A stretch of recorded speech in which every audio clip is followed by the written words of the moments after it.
Es que ahora vienen, nos han traído nuestros siguientes ponentes unas copias de la ley SINDE que os vamos a pasar a todos para que nos la aprendamos, ¿vale? Y vamos a presentarlos. Bueno, ¿me permites primero? Sí. Primero mencionar al patrocinador. En este caso es Mola.com, que es una nueva incubadora y aceleradora española de proyectos informáticos especializada en aplicaciones móviles y web. Tenemos a uno de sus fundadores entre nosotros también, que luego participará en una mesa. Y voy a ir a buscar por los abogados, ¿vale? Y los vas presentando. Cuidado con las esposas. Sí. Tenemos a Javier Muñoz, que es director, founder and CEO de iabogado.com. Tenemos a Pablo Hernández, que es abogado socio de Avanlex Abogados. A Joaquín Muñoz, que es abogado y socio también de Avanlex Abogado. Y va a moderar esta mesa Enrique O'Connor, que le habéis conocido esta mañana de Spotlinker. Además es el organizador de Iniciador Londres, ¿vale? Que nada, que a vuestra merced, que yo no digo nada. Gracias. Muchas gracias a todos y como tenemos poco tiempo, esto es un taller de legalidad y la verdad es que vamos a intentar ser lo más prácticos posible.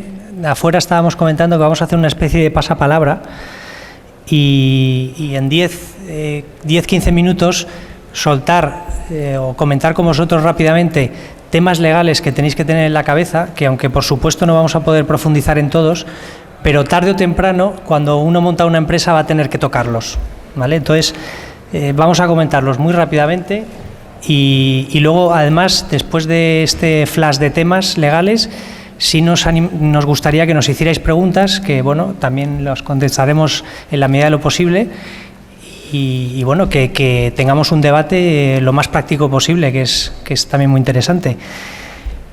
Empezaría, quería temas legales a tener en cuenta. Yo voy a montar una empresa o la tengo. Bueno, pues un tema recurrente es la confidencialidad de la idea, a quién se la puedo contar, cómo puedo proteger, si puedo protegerla. ¿Qué opináis por aquí? Contarnos. ¿Qué tal? Buenas tardes. Probablemente muchos de vosotros cuando tenéis una idea, un proyecto, pensáis que va a revolucionar el mundo y cuando se la vais a contar a alguien decís, es que no sé si contártelo todo porque lo mismo tengo desconfianza o creo que me la vas a copiar. Bien, si se la contáis a un abogado, tenéis que tener en cuenta que si está colegiado, está sujeto al código deontológico de la abogacía y le obliga a no revelar absolutamente nada de lo que se le cuente. Eso sí, si se la contáis a alguien que no sea abogado, entonces sí que es bueno que tengáis algo de cautela y parte de esa cautela es o no contarlo todo desde el primer momento o hacerle firmar algún tipo de contrato de confidencialidad. No sé qué os parece por ahí, pero más o menos. Sí, bueno, yo creo que serían las claves, ¿no? Hoy en día en el que las ideas vuelan y, como comentaba Pablo, las ideas no son protegibles en sí mismas, yo creo que la mejor forma de protegerlas y de conseguir que nadie te la copie, pues puede ser llevarla a cabo lo más rápidamente posible. Es decir, la idea en sí no se puede proteger, pero sí que el resultado de esa idea sí que puede ser objeto de algún tipo de protección, ¿no? Bueno, si os parece, luego comentamos también lo de las patentes y las marcas, que seguro que tiene mucha relación. Bueno, autónomo o empresa, ¿qué podríamos decir de esto? Bueno, buenas tardes a todos. Autónomo o empresa, hombre, dependerá lógicamente del tipo de actividad. La inversión que queremos hacer, el nivel de complejidad. Digamos que lo más sencillo siempre será darse de alta en el régimen especial de autónomos, que es así como se llama. ¿Que eso qué significa? Pues que yo simplemente con mi nombre y un número de identificación fiscal, un NIF que doy de alta en Hacienda y 4 papeles más, puedo empezar ya a desarrollar mi actividad en el comercio, en el mercado, ¿no? Si quiero darle un poquito más de quizá de seriedad ante clientes, una imagen comercial, lo que haré será constituir una sociedad. Para mí, más que enredarnos en tecnicismos de qué es más interesante una cosa a la otra y cómo hacer los papeles de cada uno, yo creo que lo esencial es si queremos limitar nuestra responsabilidad o no. Ese es el elemento fundamental. ¿Qué significa una sociedad de responsabilidad limitada? Pues significa que yo aporto unos bienes, unos recursos, un dinero para constituir esa sociedad y luego si tengo problemas, si la empresa no va bien y mis acreedores vienen a por mí, pues yo puedo protegerme, yo y mis socios, ¿no? ¿Cómo nos protegemos? Pues con un acuerdo de sociedad que llevamos ante un notario. Eso es lo que es una escritura de constitución de una sociedad limitada. Limitamos nuestra responsabilidad. Mucho ojo con estas comunidades de bienes, sociedades civiles que se ven por ahí, llevan aparejadas muchos riesgos legales, fundamentalmente por esa ausencia de limitación de responsabilidad. Por eso insisto, y nosotros siempre, quizá los abogados, recomendamos protegernos de alguna manera. ¿Cómo? Constituir una sociedad limitada, anónima, etcétera. Sí, yo simplemente también quería puntualizar, bueno, más que puntualizar es recordaros que cuando emprendéis siendo autónomos, si algo sale mal, respondéis con todo vuestro patrimonio presente y futuro. En cambio, si constituís una sociedad de responsabilidad limitada, como muy bien ha dicho Javier, como limitáis la responsabilidad. Así que un buen consejo sería que si queréis limitar la responsabilidad, pues lo hagáis bien y constituyáis una empresa desde el primer momento, una SL. Yo añadiría, si os parece, que podemos empezar como autónomo porque hay un tema también que es más barato, es más ágil, no tiene los costes de empresa, pero tener la idea en la cabeza a corto plazo de que desarrollar la actividad empresarial por imagen, por seguridad, pues tarde o temprano vais a terminar en una empresa, pero efectivamente hay un tema de costes de arranque que es mejor vender, viendo un poco también el riesgo empresarial que asumes, pero se puede pasar por el estadio de autónomo, pero la verdad es que el fin de la empresa, pues tarde o temprano, si tu empresa o tu proyecto va a ir adelante, vas a tener que terminar ahí. Bueno, las empresas van a tener empleados, ¿no? Otra de las cosas que queríamos soltar es que esa realidad legal vais a tener que gestionarla porque, en una startup hay mucha gente, ¿no? Puede ser, no son socios, ¿qué opináis? Este es tu tema más. Bueno, socios, empleados, aquello se mezcla. Tampoco podemos resumir la oceánica inmensidad del derecho laboral en 2 minutos, pero bueno, ¿qué significa? Tener claro que hay roles distintos. Que hay roles distintos. Una cosa es juntarnos 2, 3 socios, constituir una sociedad limitada, por ejemplo, ante notario, y eso significa que nos unimos en un riesgo, en esa aventura, que es una empresa, para lo bueno y para lo malo. Cuando tenemos un empleado, el empleado no corre con el riesgo de la aventura. Tú le tienes que pagar, vaya bien o vaya mal. Como mucho, si va muy mal y cumples alguna de las causas legales de despido, podrás extinguir esa relación laboral, ya sea con una indemnización pequeña, si consigues demostrar que hay una causa económica, una indemnización de 20 días por año trabajado, o si no consigues demostrar esa causa económica, que es lo más habitual, lamentablemente en los juegos de lo social, ocurrirá que tengas que indemnizarle una cuantía muy alta, los famosos 45 días por año trabajado.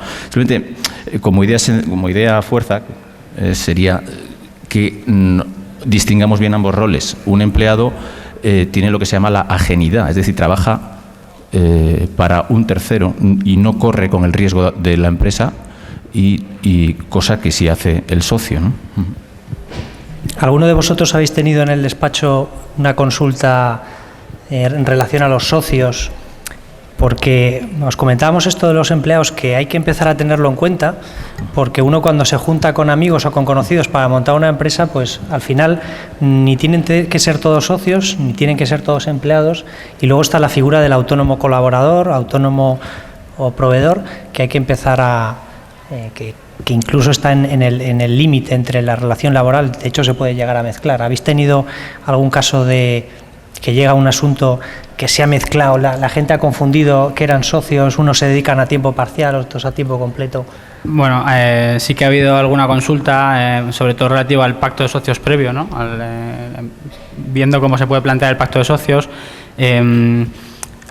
algunos proyectos en los que, como el emprendedor parte con poco dinero, Defínenos qué es un pacto de socios, defínenoslos así rápidamente. Bueno, pues es, digamos, las condiciones que pactan los socios, en las cuales intentan prever las posibles eventualidades que se puedan ir dando a lo largo de la vida de la empresa y, bueno, digamos, en el marco en el que se van a mover en cuanto a toma de decisiones o porcentajes o derechos de salida, derechos de entrada. Y, como decía, pues eso, al hilo de una consulta de cómo plantear el pacto de socios, pues nos estamos encontrando con que mucha gente, al no tener una capacidad de inversión al inicio del proyecto, lo que hace es, pues como no puedo pagar al desarrollador, le doy un porcentaje de mi sociedad, o como no puedo pagar De hecho, a nosotros nos lo vienen a proponer. Como no te puedo pagar, trabaja para mí, pero yo te doy un tanto por ciento. Esto quizás está al límite de lo que tú comentabas, ¿no? En realidad, de distinguir quién es el socio y en realidad quién es el empleado, ¿no? Entonces, puede llegar a ser un problema, ¿no? Sí, se está confundiendo los papeles. Sí, ahí también nos ha llegado, bueno, de hecho nos llega muchas veces el caso de que una persona, intentando precisamente meter gente en su empresa para ahorrarse pues gastos o el coste de un desarrollador o el coste de un diseñador, pues se encuentra con que ha regalado parte de su empresa. De hecho, hay muchas veces pues que uno se junta con otra persona y dice, yo quiero que formes parte de mi empresa, te voy a dar el 50% a cambio de tu trabajo. Y al año nos llega llorando diciendo, es que no trabaja, ¿cómo le he hecho? Bien, hay que ser muy cauteloso, en este caso hay que ir despacio. No se puede regalar la sociedad. Si el proyecto es tuyo, quédatelo. Paga a la persona que te va a ayudar, pero no le regales tu empresa, porque es más fácil regalar que quitar. ¿Cómo le quitas después las participaciones si son suyas? ¿Qué le dices? Quiero que me las compres. O sea, quiero comprártelas, quiero comprar tus participaciones. ¿Y cómo llegáis al acuerdo de cuánto vale una participación? Que la otra persona te puede decir, vale, pues te vendo cada participación por 1.000 euros. Y dices, pero es que eso es una barbaridad. Sí, pero tú las quieres comprar y yo me las quiero quedar a no ser que me pagues eso. O sea, por eso hay que ser muy, muy cauto. Nunca hay que regalar las participaciones de la empresa a no ser que de verdad se confíe en la persona con la que se está emprendiendo. ¿Qué os parece si desde aquí empezamos a que la gente participe? ¿Os parece bien? Perfecto. Sí. Vale. Pues aquí tenemos la primera pregunta. ¿Qué hay? Me llamo Álvaro García y estando hablando de iniciar proyectos y de emprendedores, no tenemos un hándicap en España y algo que nos hace ser un poco menos competitivo que otras naciones a la hora de emprender con tantos temas legales y poder necesitar a lo mejor 4, 5, 3 meses para empezar a trabajar, a operar y a poder consolidar una firma y empezar a trabajar en el mercado. Gracias a vosotros, entre otras cosas. Sí. ¿Quién quiere...? Agilidad. Constituir una sociedad tampoco tiene por qué ser tan lento, ¿eh? No hay más que ir a notario, preparar unos buenos estatutos y inscribir luego la escritura en el registro mercantil, empezar a funcionar.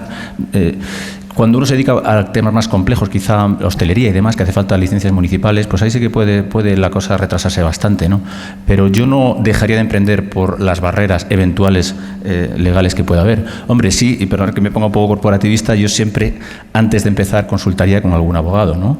El abogado, dicen que el abogado de sí mismo tiene un necio por cliente, es decir, muchas veces hacemos, bueno, pues copio y pego las condiciones legales de esta web que he visto por aquí, me hago un control C, control V con esos estatutos que he visto por allá y pierdo completamente el control jurídico de lo que estoy haciendo. Entonces, yo sí recomendaría al menos una visita a un abogado o a un conocido asesor jurídico que pueda orientar al menos esos primeros pasos, ¿no? Y luego las barreras existen.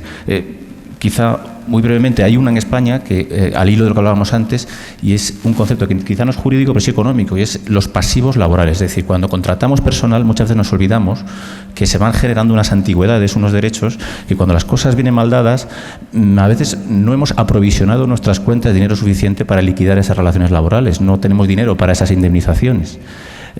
No debemos regalar las participaciones, pero debemos al menos aprovisionar en nuestras cuentas, es decir, meter en un cajoncito todos los años un dinerito pensando que en el futuro a lo mejor esas personas no van a poder estar ahí, vamos a tener que indemnizarlas para despedirlas, para extinguir esas relaciones laborales. Yo creo que es importante no olvidar este concepto de pasivos laborales, ¿no? También porque quizá en España la contratación es como es compleja y la entrada es difícil, la salida aún peor. Entonces, es uno de quizá de los motivos de las tasas de paro que tenemos, ¿no? Yo, al hilo de eso sí me gustaría decir que quizá, bueno, sí que en los rankings, de hecho España sale como uno de los, o sea, hay bastantes países por delante en tiempo de creación de empresas. Lo que yo pienso es que quizá al principio lo que hay que diferenciar es el emprendedor o el socio que tiene la idea. Entiendo que se debe dedicar a lo que quiere hacer, al negocio puramente. Y hay algunas actividades que igual debe dejar a un lado, no intentar ocuparse él, porque le van a quitar foco, le va a quitar tiempo de su propio negocio. Entonces es mejor encargarlas a alguien que sabe hacerlo, que va a tardar la mitad de tiempo que yo, que sí es verdad que muchas veces, bueno, incluso nosotros cuando montamos nuestra empresa, pues perdimos mucho tiempo en los trámites, en los papeles, en tal, ¿no? Y sí que es verdad que la tendencia del emprendedor es al principio intentar encargarse de todo, y efectivamente los papeleos, los trámites legales pues quitan un montón de tiempo y pierdes foco del negocio, ¿no? Entonces sí que quizá al principio una buena decisión sea pues externalizar ciertas actividades de inicio, ¿no? Y que el emprendedor se fije únicamente en la idea de negocio, ¿no? Y en sacar adelante el negocio, ¿no? Hola, buenas tardes. Al hilo de lo de la sociedad, a la hora de constituir la sociedad, mi pregunta es si se tiene que dar mínimo de alta una persona, un gerente, en este caso, para iniciar la empresa. Lo digo porque si se tiene que tener un tipo de ingreso e iniciar la empresa, o se puede hacer la sociedad y esperar varios meses o el tiempo que sea para empezar a ingresar. ¿O lo veis mejor empezar como autónomo hasta que se tenga un tipo de ingresos mayor para constituir la sociedad? Gracias. Bueno, opciones hay muchas. Hay quien constituye, incluso en mi caso, una sociedad limitada unipersonal, en la que el único socio tiene el 100% de las participaciones, es una persona. Eso sí, sociedad de responsabilidad limitada. Es decir, que si la sociedad va mal, si las cosas, si tengo problemas, no pueden ir mis acreedores, no pueden demandarme contra mi coche, mi casa, mi patrimonio personal. Entonces ya al menos me he protegido, ¿no? Si salgo de autónomo, pues estoy sin escudo ninguno. Yo puedo salir a la actividad y me va mal y me pierdo mi casa particular, ¿no? Por tanto, ese es el juego que hay que hacer, ¿no? Los costes, bueno, pues es pagar al notario y poco costes más para empezar. Sí que es verdad que luego hay problemas. La seguridad social muchas veces exige que el administrador principal de esa sociedad se dé de alta en el régimen de autónomos. Esto es así. Un truquito que te puedo decir es que si en los estatutos consta que eres un administrador no remunerado, que no recibes remuneración por tu actividad de administración, entonces la seguridad social no te va a dar problemas. No tienes que darte de alta en autónomos y la sociedad puede estar ahí creando prácticamente costes cero. Bueno, perdón, sí que hay costes. Todos los años hay que depositar las cuentas en el registro mercantil, aunque sea a cero. Y hay que presentar el impuesto de sociedades. Hay una serie de obligaciones fiscales, aunque sea cero. Y si no, incluso la agencia tributaria te multa. Son 120 euros de multa por no presentar el impuesto de sociedades, aunque no tengas ninguna actividad. Es decir, que la sociedad lleva unos costes. No puede uno constituirla y dejarla en un cajón, porque luego te vas a encontrar con un pastel mucho más grande, ¿no? Y a mí me gustaría unir estas dos preguntas que nos habéis hecho. En España tenemos la siguiente situación. En el momento en que quieres empezar a desarrollar una actividad, antes tienes que declarar ese inicio de actividad en Hacienda. Y en el mismo momento en que ganas el primer euro, aunque sea con publicidad en tu blog, ya tienes que darte de alta en autónomos o tener una empresa, y como trabajador de dentro de la empresa tienes que también haberte dado de alta en autónomos. Con lo cual, desde el primer euro hay que pagar más o menos unos 200 euros a la Seguridad Social, 250 en realidad. Isabel, por allí, ¿no? Vale. Sí, esta pregunta es continuación de una que he hecho esta mañana en la mesa de internacionalización. En mi startup estamos moviendo datos privados, ¿vale?, de la colaboración de usuarios en varios países. Entonces, se me ha recomendado en la anterior mesa que tuviese en cuenta la protección de datos desde el minuto cero. Entonces, ahora que tengo al equipo legal aquí, la pregunta sería ¿cuáles son los pasos que debería seguir para esa transferencia internacional de datos, no mojarme y estar protegido frente a posibles problemas? Gracias. Bien, yo he escuchado tu pregunta y de hecho también la respuesta y me he sorprendido. A ver, te diré que después Joaquín quizá te sepa explicar mejor los pasos, pero yo te voy a decir que el 80% de lo que hay que hacer en protección de datos es prácticamente igual para todas las empresas. El 20% restante es el que diferencia si se hace bien o se hace fatal. Y si se hace fatal, las sanciones llegan, y llegan pronto, de hecho. Entonces, para ese 20% hace falta tener unos conocimientos muy profundos de protección de datos que no te puede dar un emprendedor que lo haya hecho antes, porque lo que haya hecho antes de protección de datos para su empresa no tiene nada que ver con lo que puedes necesitar tú, aunque sean empresas parecidas. Y ahora probablemente Joaquín te sepa explicar mejor los pasos. Bueno, en cuanto a transferencias internacionales de datos, que creo que es por donde va tu pregunta, ¿no? Lo que la norma establece es que si voy a enviar esos datos a países con igual nivel de protección que tiene España, o sea, una ley similar a la ley española, esos países están tasados, suelen ser, son prácticamente todos los de Unión Europea, puesto que la norma española viene de una directiva. Entonces, si voy a enviar datos a países de la Unión Europea, no tengo que solicitar autorización a la Agencia de Protección de Datos. Si voy a enviar esos datos a países que no tienen un igual nivel de protección, digamos una ley parecida a la ley española, sí que tendré que solicitar autorización del director de la Agencia de Protección de Datos.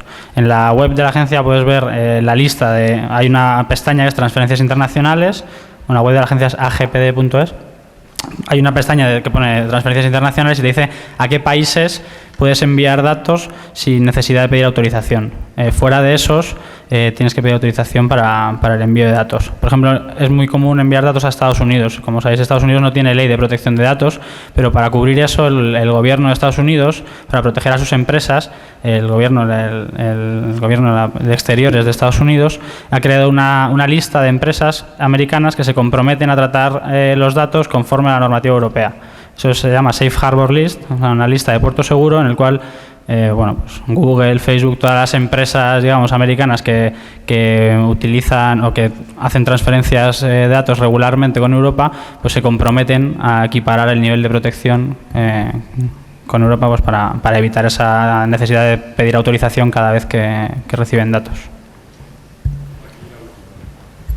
A ver, por aquí. Buenas.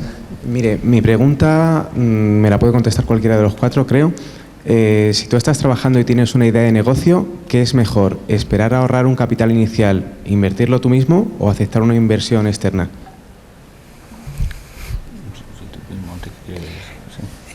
Vamos a ver, la pregunta, perdona, es que si tú tienes una idea de negocio, que si la desarrollas tú o esperas a una inversión exterior. Ahorrar.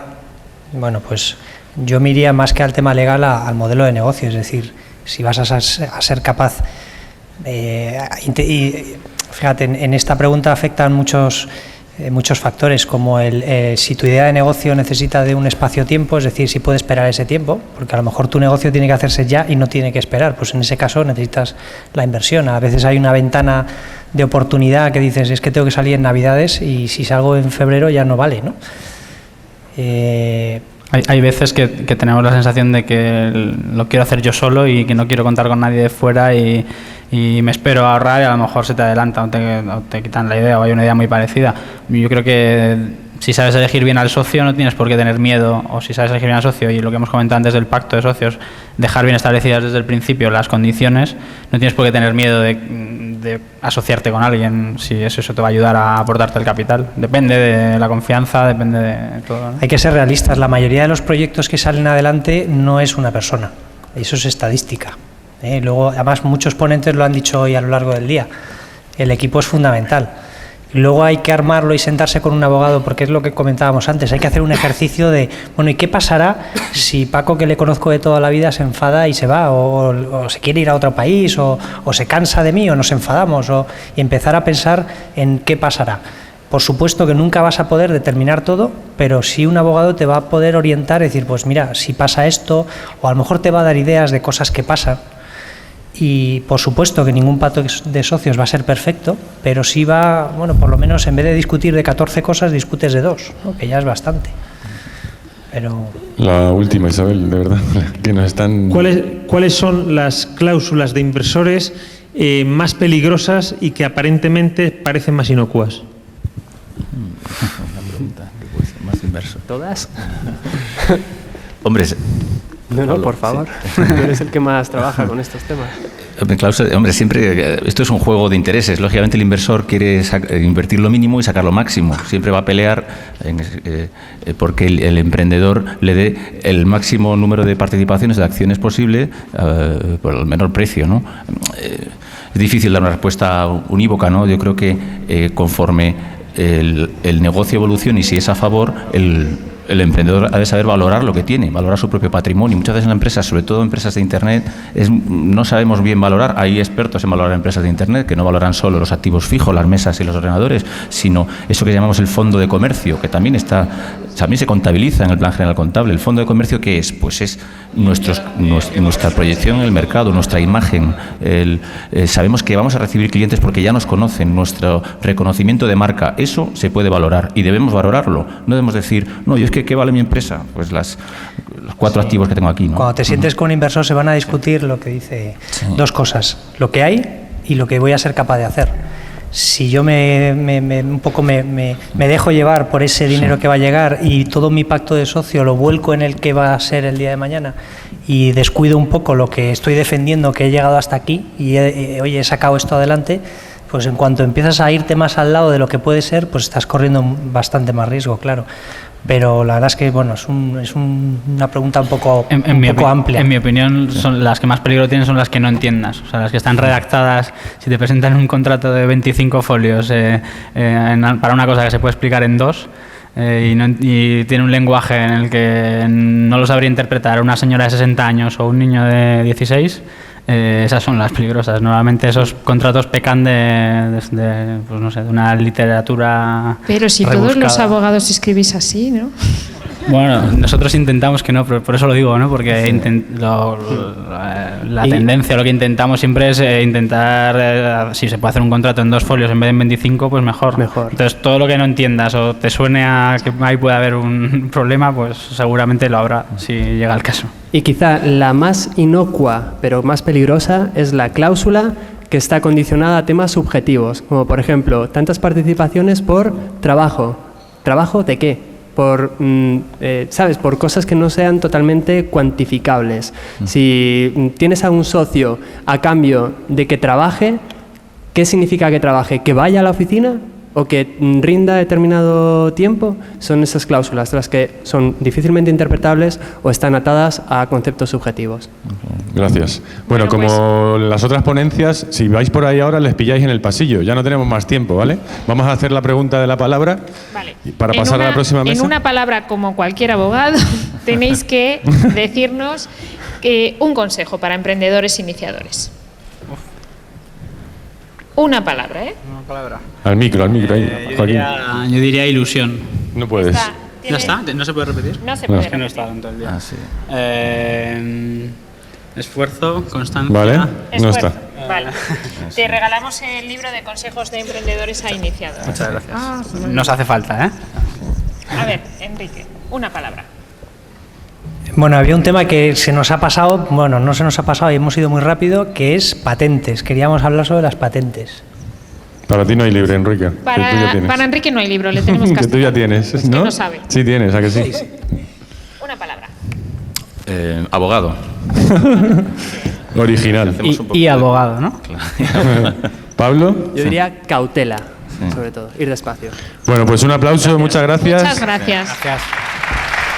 Por allí os queremos hacer las preguntas. Gracias.